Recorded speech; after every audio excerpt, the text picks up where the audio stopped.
नमस्कार दोस्तों, मैं Shankar Lal Saini. Online YouTube channel पर आपको स्वागत है। दोस्तों, आज हम लोग हिस्ट्री का जो बिंदु है महात्मा बुद्ध, इनके बारे में अध्ययन करेंगे। तो सबसे पहले प्रश्न बनता है कि महात्मा बुद्ध द्वारा जो धर्म चलाया गया उस धर्म को किस नाम से जाना जाता है? तो इसे बौद्ध धर्म के नाम से जाना जाता है। तो बौद्ध धर्म का प्रतिपादन किनके द्वारा किया गया? महात्मा बुद्ध के द्वारा। इन्हें लाइट ऑफ एशिया या एशिया का ज्योतिपुंज कहा जाता है। एशिया का ज्योतिपुंज या लाइट ऑफ एशिया के नाम से इनको जाना जाता है। महात्मा बुद्ध जो है, इनके द्वारा जो बौद्ध धर्म दिया गया है, ये बौद्ध धर्म अनिश्वरवादी माना गया है। अर्थात जैसे जैन धर्म अनिश्वरवादी है, वैसे ही बौद्ध धर्म भी क्या है? अनिश्वरवादी है। लेकिन ये कहे कि ये दोनों ही धर्म किस में विश्वास नहीं करते हैं? आत्मा में विश्वास नहीं करते हैं, लेकिन इनका पुनर्जन्म के अंतर्गत विश्वास माना जाता है। पुनर्जन्म में विश्वास है, लेकिन आत्मा में विश्वास नहीं है। बौद्ध धर्म महात्मा बुद्ध के द्वारा दिया गया। अब दोस्तों बात करते हैं महात्मा बुद्ध से संबंधित। तो महात्मा बुद्ध का जो जन्म है, ये जन्म कहाँ हुआ, वह कब हुआ? तो जो चीन का कैंटन अभिलेख है, उस कैंटन अभिलेख के आधार पर महात्मा बुद्ध का जन्म माना जाता है। महात्मा बुद्ध का जन्म भारत व नेपाल का जो सीमावर्ती क्षेत्र है, जिसको तराई प्रदेश कहा जाता है, तो नेपाल का तराई प्रदेश, जो नेपाल का तराई प्रदेश है, इस तराई प्रदेश में एक जगह है, उस जगह का नाम मिलता है कपिलवस्तु। और कपिलवस्तु के अंतर्गत है वो स्थान कौन सा है? लुम्बिनी। कपिलवस्तु में लुम्बिनी नामक स्थान पर 563 बीसी में, यानी ईसा पूर्व में इनका क्या हुआ? जन्म हुआ। तो महात्मा बुद्ध का जन्म नेपाल के तराई प्रदेश में, यानी कपिलवस्तु के लुम्बिनी नामक स्थान पर हुआ। 563 ईस्वी में इनका जन्म हुआ। और बात करें इनकी इनको जो निर्माण या इनकी जो मृत्यु हुई, ये माना जाता है 483 बीसी में। और जो निर्वाण इनको प्राप्त हुआ, निर्वाण, मृत्यु को क्या कहा गया है? निर्वाण। निर्वाण का अर्थ होता है दीपक का बुझ जाना, यानी जन्म मरण के चक्कर से मुक्त हो जाना। तो ये 80 वर्ष की उम्र में इनको निर्वाण की प्राप्ति हुई थी। जिस जगह हुई थी वो कौन सा महाजनपद था? मल जो महाजनपद था, और मल की राजधानी थी कुशीनगर या कुशीनारा। इसके अंतर्गत है चुंग द्वारा इनको भोजन करवाया गया था, और यही इनको क्या प्राप्त हुआ? निर्माण प्राप्त हुआ। तो ये 80 वर्ष की उम्र में निर्माण को प्राप्त होते हैं। 563 में इनका जन्म होता है। 483 तक ये रहते हैं, बीसी तक लुम्बिनी के नामक गांव में होता है कपिलवस्तु। और फिर बात करें इनके पिता का नाम, तो याद रखिएगा, इनके पिता का नाम शुद्धोधन मिलता है। पिता का नाम क्या मिलता है? शुद्धोधन। महात्मा बुद्ध के पिता का नाम शुद्धोधन और इनकी माता का नाम महामाया। माता का नाम महामाया मिलता है, जो इनके जन्म के 7वें दिन ही इनकी मृत्यु हो जाती है। तो इनका पालन पोषण इनकी मौसी द्वारा किया जाता है, और इनकी मौसी का नाम मिलता है प्रजापति गौतमी। प्रजापति गौतमी जो कौन थी? इनकी मौसी थी। इन्हीं के द्वारा इनका पालन पोषण किया जाता है। फिर बात करें दोस्तों, इनका विवाह 16 वर्ष की उम्र में यशोधरा नामक कन्या से होता है। और कितने वर्ष की उम्र में? मात्र 16 वर्ष के। फिर इनके एक पुत्र होता है, और उस पुत्र का नाम दिया गया है राहुल। राहुल को एक और बंधन कहा है, एक और बंधन के नाम से इन्हें संबोधित किया है, राहुल एक और बंधन। फिर बात करें इनका प्रधान शिष्य आनंद। इनका प्रधान शिष्य, यानी ये जो मुख्य शिष्य था प्रिय, ये आनंद था। और आनंद के कहने पर ही महिलाओं को बौद्ध धर्म में सम्मिलित किया गया था। आनंद के कहने पर ही बौद्ध धर्म में महिलाओं को सम्मिलित किया गया था। तो याद रखिए, महात्मा बुद्ध के जन्म की अगर हम बात करें, तो नेपाल का जो तराई प्रदेश है, यहाँ पर साक्य जो कुल था, उस साक्य कुल में इनका जन्म हुआ। कहें तो कपिलवस्तु के लुम्बिनी नामक स्थान पर जन्म हुआ 563 में। इनके पिता का नाम शुद्धोधन मिलता है, माता का नाम महामाया मिलता है, और इनके बचपन का नाम सिद्धार्थ था। तो याद रखिएगा, इनके बचपन का नाम क्या था? तो इनके बचपन का नाम क्या था? सिद्धार्थ था। इसके बाद में जब ये ज्ञान प्राप्त करते हैं, तो ज्ञान प्राप्ति के बाद में है इनका नाम है वो, ये कहें कि बुद्ध होता है। अब बात करते हैं दोस्तों बौद्ध धर्म से संबंधित कुछ और बातों की। तो बौद्ध धर्म के त्रिरत्न हैं और 4 आर्य सत्य हैं, अष्टांगिक मार्ग हैं, और बात करें कि 10 क्या है, शील है, बौद्ध धर्म से संबंधित 10 शील माने गए हैं। त्रिरत्न है अर्थात बुद्ध, संघ और धम्म। बात करें बौद्ध धर्म में सम्मिलित होने के लिए उम्र 15 वर्ष, और बौद्ध धर्म में सम्मिलित होने के लिए उस प्रक्रिया को उपसंपदा कहा जाता था। बौद्ध धर्म के लिए कितने वर्ष की एज चाहिए थी सम्मिलित होने के लिए? 15 वर्ष। बौद्ध धर्म में सम्मिलित होने को क्या कहा जाता था? उपसंपदा। बौद्ध धर्म में सम्मिलित होने को किस नाम से जाना जाता? उपसंपदा। और बौद्धों में 2 तरह के होते हैं, एक तो वो जिन्होंने संन्यास ग्रहण कर लिया है और बौद्ध धर्म की सेवा कर रहे हैं, तो ये भिक्षु कहलाते हैं। दूसरे वो हैं जिन्होंने सांसारिकता में ग्रस्त जीवन जीना, यानी ग्रस्त जीवन नहीं छोड़ा है, फिर भी वो उपासक है, तो इन्हीं को कहा है उपासक। तो बौद्ध धर्म की मानने वालों को 2 भागों में बांटा है, भिक्षुक और उपासक। जो लोग ग्रस्त जीवन जीते हुए करते हैं वो तो है उपासक, और जिन्होंने संन्यास धारण किया है वो है भिक्षुक। दोस्तों, ये कहे कि आनंद ने जब महिलाओं को बौद्ध धर्म में सम्मिलित करने की बात की थी, तब बुद्ध ने कहा था कि आने वाले समय में बौद्ध धर्म का 100 वर्ष में विनाश निश्चित है। फिर बात करें कि इनको बुद्ध के लिए 2 व्यक्तियों द्वारा घोषणा की जाती है। 2 व्यक्तियों द्वारा घोषणा की जाती है इनके द्वारा, एक कालदेव व कौंडिन्य। कालदेव व कौंडिन्य नामक जो ब्राह्मण होते हैं, ये ब्राह्मण घोषणा करते हैं या अपना ये कहें कि भविष्यवाणी करते हैं कि ये जो बालक या महात्मा बुद्ध है आने वाले समय में या तो बहुत बड़ा क्या बनेगा, सन्यासी बनेगा, या फिर एक चक्रवर्ती सम्राट बनेगा। तो याद रखिए, ये कालदेव व किसने घोषणा कर दी थी? कौंडिन्य ने, कि ये जो बालक है ये या तो बहुत बड़ा चक्रवर्ती सम्राट बनना चाहिए या फिर सन्यासी बनना चाहिए। अब बात करें हम लोग कि महात्मा बुद्ध के लिए इनके पिता ने बहुत सारी व्यवस्थाएं कर रखी थी ताकि संसार से इनको विरक्ति ना हो। तो इनके लिए विशेष प्रकार के महल वगैरह बनाए गए थे। उस समय की जो विश्व सुंदरी थी यशोधरा, उनके साथ में इनका विवाह करवाया गया था। राहुल इनके पुत्र हुआ। एक दिन ये अपने साम्राज्य में चले गए तो इन्होंने 4 दृश्य देखे। याद रखना, ये 4 दृश्य क्रमशः पूछे जाते हैं। तो इन्होंने 4 दृश्य देखे। सबसे पहले इन्होंने देखा एक बूढ़ा व्यक्ति। सबसे पहले दृश्य कौन सा देखा? एक बूढ़ा व्यक्ति। दूसरा दृश्य देखा एक बीमार व्यक्ति का, और तीसरा दृश्य देखा इन्होंने शमशान में ले जाते हुए एक शव का, और चौथा दृश्य देखा वो एक सन्यासी का था। और सबसे ज्यादा जो प्रभाव भी पड़ा वो सन्यासी का ही पड़ा, क्योंकि सन्यासी का जो स्वभाव था वो कैसा मिला इन्हें? हंसमुख मिला। इसीलिए इन पर सबसे ज्यादा इफेक्ट इन्हीं का पड़ा। माना जाता है कि वैशाख की पूर्णिमा की रात्रि को मात्र 29 वर्ष की उम्र में अपनी पत्नी यशोधरा और राहुल को छोड़कर इन्होंने घर का क्या कर दिया? गृह त्याग किया। इस घटना को बौद्ध धर्म में क्या कहा जाता है? महाभिनिष्क्रमण। याद रखिए, बुद्ध के घर छोड़ने की या गृह त्याग की घटना को महाभिनिष्क्रमण कहा जाता है। वो दिन वैशाख पूर्णिमा का था और ये 29 वर्ष की उम्र के थे, और महाभिनिष्क्रमण कहा जाता है। इन्होंने अपने घोड़े कंथक और सारथी चेन्ना कौन था इनका? चेन्ना या छंदा कौन था? ये इनका सारथी था।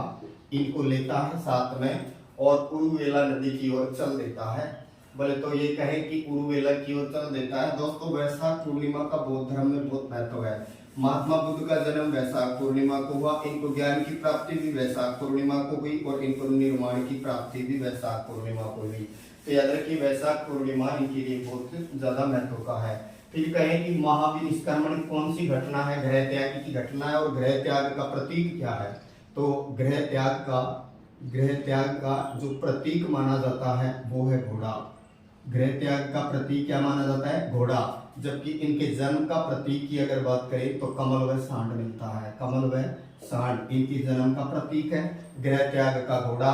फिर बात करें इनके ज्ञान का प्रतीक क्या माना जाता है? तो ज्ञान का प्रतीक पीपल वृक्ष को माना जाता है, बोधि वृक्ष या पीपल वृक्ष को माना जाता है। फिर बात करें कि इनकी निर्माण का निर्वाण का। तो निर्वाण का जो है वो संकेत क्या माना जाता है, तो निर्वाण का यानी मृत्यु का, निर्वाण का मतलब मृत्यु से है, तो मृत्यु का क्या माना जाता है, तो मृत्यु के बाद में स्तूप। याद रखिएगा, इनके जन्म का प्रतीक कमल व सांड है, ग्रह त्याग का घोड़ा है, और ज्ञान का प्रतीक पीपल है, और निर्वाण का या मृत्यु का क्या है, स्तूप है। दोस्तों इन्होंने 4 ये दृश्य देखे। इन दृश्यों को देखने के बाद में इनको संसार से विरक्ति हुई और 29 वर्ष की उम्र में अपनी पत्नी यशोधरा व राहुल बेटे को छोड़ करके ये चले गए अपने सारथी चेना के साथ में। इन्होंने वहाँ केश तरे, सारे कपड़े वगैरह थे चेना को दे दिए और इन्होंने तपस्या करना स्टार्ट कर दिया। अब दोस्तों आगे चर्चा करते हैं। ये सबसे पहले जहाँ तपस्या करे हैं वहां पर इनको 5 और सन्यासी मिलेंगे। बाद में ये वहां से चले जाएंगे क्योंकि सन्यासियों ने ये कहा था कि आपने किसी महिला से खीर खाई है और खीर खाने के कारण आप अब उपासना नहीं कर सकते, इसलिए वो इसको छोड़ करके चले जाते हैं। अब दोस्तों बात करते हैं इनका प्रथम गुरु। महात्मा बुद्ध का प्रथम गुरु कौन माना गया है, तो इनका प्रथम गुरु था अलार कलाम। अलार कलाम इनका प्रथम गुरु था और इन गुरु से इन्होंने किसकी शिक्षा ग्रहण की थी, सांख्य दर्शन की। और याद रखिए सांख्य दर्शन की जो ये कहें कि जो शिक्षा है इन्होंने किन से ली थी, तो अलार कलाम से ली थी और ये राजगीर के अंतर्गत दी गई थी, राजगीर। फिर बात करें इन्होंने दूसरा अपना गुरु बनाया, दूसरा गुरु बनाया। जब ये इससे संतुष्ट नहीं हुए तो दूसरा गुरु बनाया। अब बनाया दूसरा गुरु जिनका नाम था रुद्र करामपूत। रुद्र करामपूत ये इनके दूसरे गुरु हैं। दोस्तों इनका पहले गुरु कौन है, कल अलार कलाम, जिन्होंने सांख्य दर्शन की शिक्षा ली, जो भारत का सबसे प्राचीन दर्शन है, जिसमें प्रकृति को 25 तत्वों माना है, प्रकृति 25वां तत्व मानकर व्याख्या की गई है। ये सांख्य दर्शन का प्रणेता कपिल मुनि है, जिनका आश्रम राजस्थान की कोलायत बीकानेर में है। दूसरा इनका गुरु रुद्र करामपूत मिला। जो 5 सन्यासी इन्हें छोड़कर चले गए थे, 5 जो सन्यासी इन्हें छोड़कर चले गए थे, उन्हें कैसे याद रखें, तो ऐसे याद रख सकते हैं, महान कोड़ी का भाव 80 है। तो ये 5 लोग कौन कौन थे, तो एक तो है महामना, महामना, दूसरा है कौंडिन्य, कौंडिन्य, तीसरा है भादिया, चौथा व्यक्ति है बप्पा और 5वां है असादी। तो ये वे 5 व्यक्ति हैं जो इनको छोड़कर चले गए थे क्योंकि इन्होंने खीर खा ली थी, जिनमें एक कौन था, महामना, दूसरा कौन था, कोड़िये, तीसरा था भादिया, चौथा था बप्पा और 5वां था वसागी। दोस्तों ये 5 इन्हें छोड़कर चले जाते हैं, लेकिन जहां इनको ज्ञान प्राप्त होता है वो नदी कौन सी है, तो इनको निरंजना, और निरंजना नदी का दूसरा नाम क्या मिलता है, फल्गु। निरंजना या फल्गु नदी के तट ये कहें कि पास में पीपल वृक्ष के नीचे, पीपल वृक्ष के नीचे इनको ज्ञान की क्या हुई, प्राप्ति। इसीलिए वो जगह बोध गया कहलाया, उस जगह को बोध गया कहा गया, उस वृक्ष को बोधि वृक्ष कहा गया, उस वृक्ष को क्या कहा है, बोधि वृक्ष कहा गया है। और सिद्धार्थ क्या कहलाए, तो ज्ञान प्राप्ति के बाद में बुद्ध कहलाए। तो कहा कि ये वो 5 लोग हैं जिनको इन्होंने सबसे पहले अपना उपदेश दिया था। बाद में इन्होंने सबसे पहले उपदेश कहाँ दिया था, तो याद रखिए सारनाथ में दिया था। और अगर ऑप्शन में सारनाथ ना दे तो ऋषिपत्तनम मिलेगा। ऋषिपत्तनम में या सारनाथ में इन्होंने अपना प्रथम उपदेश दिया था। ये जो प्रथम उपदेश दिया गया है इसे बौद्ध धर्म के अंतर्गत क्या कहा जाता है, महाधर्म चक्र परिवर्तन। महाधर्म चक्र परिवर्तन के नाम से जाना जाता है। तो जैसे निकलने की प्रक्रिया को क्या कहा था, महाविनिष्क्रमण, उसी तरह यहाँ पहला जो उपदेश दिया था इसको कहा गया है महाधर्म चक्र परिवर्तन। और इन्होंने सबसे ज्यादा जो उपदेश दिए वो जो कौशल नाम का जो महाजनपद था जिसकी राजधानी थी श्रावस्ती, तो इन्होंने सबसे ज्यादा उपदेश कौन से स्थान पर दिए? तो कौशल के कैपिटल श्रावस्ती में दिए, लेकिन प्रथम कहाँ दिया था? सारनाथ या ऋषिपत्तनम में दिया था। और अंतिम कहाँ दिया था? तो मल नाम का जो महाजनपद था, जिसकी कैपिटल क्या थी? कुशीनगर या कुशीनारा, यहाँ पर है। वो सुदत्त नाम का जो कोई व्यक्ति था, इनको अंतिम उपदेश दिया गया था। बाद में चुंग के द्वारा इनको भोजन कराया जाता है और इनकी मृत्यु हो जाती है। मृत्यु के बाद में इनकी अस्थियों को 8 बराबर भागों में बांटा जाता है और 8 भागों में बांट करके इनके ऊपर 8 स्तूप का निर्माण किया जाता है। तो दोस्तों, इनके प्रथम गुरु अलार कलाम, इन्होंने सांख्य दर्शन की शिक्षा ली थी। दूसरे गुरु रुद्रकरामपूत, 5 व्यक्तियों को पहले बार जो इन्होंने उपदेश दिया उसे महाधर्म चक्र परिवर्तन कहा है। जिस जगह पर इनको ज्ञान प्राप्त हुआ वो जगह बोध गया कहलाया। जहां पर जो वृक्ष की बात करें तो वो वृक्ष कौन सा था? पीपल वृक्ष के नीचे, इसलिए इसको बोधि वृक्ष के तौर पर जाना जाता है। बाद में इसको काटा भी गया था। अब दोस्तों हम लोग बात करते हैं बौद्ध धर्म से संबंधित और जो विशेष बातें हैं। तो याद रखिएगा, महात्मा बुद्ध की जो शिक्षाएं हैं ये त्रिपिटक ग्रंथों के अंतर्गत जानी जाती है। त्रिपिटक, और याद रखिए त्रिपिटक में 3 है, विनय पिटक, सूत पिटक और अभिधम पिटक। पहला कौन सा है? विनय पिटक, दूसरा सूत पिटक और तीसरा कौन सा है? अभिधम पिटक। और याद रखिएगा इन्हें ही त्रिपिटक कहा जाता है। और ये पिटक साहित्य बोलचाल की उस समय की भाषा पाली में लिखे हुए हैं। तो याद रखिएगा त्रिपिटक ग्रंथों की लैंग्वेज या भाषा कौन सी है? पाली। फिर दोस्तों बात करें बौद्ध धर्म के त्रिरत्न। वैसे त्रिरत्न शिलालेख, भावरूप शिलालेख कोई कहा जाता है, जो बीजक पैराड़ से मिला था। बौद्ध धर्म के त्रिरत्न में क्या क्या है? तो याद रखिए इस त्रिरत्न में बुद्ध, धम्म व संघ को शामिल किया जाता है। बौद्ध धर्म के त्रिरत्न कौन है? बुद्ध, धम्म और संघ। इनके द्वारा 4 आर्य सत्य बताए गए हैं। 4 आर्य क्या बताए? सत्य। इन्होंने कहा संसार दुख में है, संसार में दुख ही दुख है, और फिर दुख का कोई कारण होता है, दुख का कारण। फिर तीसरा है 4 आर्य सत्य, पहला दुख, दूसरा है दुख समुदाय, और तीसरा है दुख निवारण, और चौथा हो जाएगा निवारण के उपाय। संसार को दुख में बताया है और दुखों वाली बात इन्होंने उपनिषदों से ग्रहण की है। और उपनिषदों की संख्या कितनी? 108 मानी जाती है। जैसे वेद 4 माने जाते हैं, पुराण 18 माने जाते हैं, और उपनिषद कितने माने जाते हैं? 108। तो उपनिषदों से बुद्ध ने ग्रहण किया था कि संसार दुख में है, अर्थात दुख का कारण तृष्णा है। तृष्णा का मतलब होता है लालच।